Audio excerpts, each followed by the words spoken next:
காற்றும் கூட எங்களுடன் இரவினில் தூங்க இடம் கேட்கும். மழை துளி கூட என் தாயின் மடியினில் தவழ தினம் ஏங்கும். நத்தை கூட்டின் நீர் போதும் எங்களின் தாகம் தீர்த்துக் கொள்வோம். கத்தும் கடலும் கை கட்ட கவிதைகள் போலே வாழ்ந்து வந்தோம்.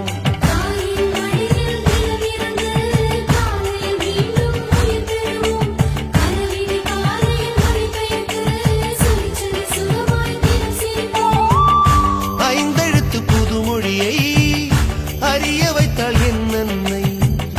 அண்ணன் தங்கை ஐவருமே நேசம் கொண்டோம் தமிழ் மண்ணை. நிலவுகள் சேர்ந்து பூமியில் வாழ்ந்ததே அது ஒரு பொற்காலம். அவரவர்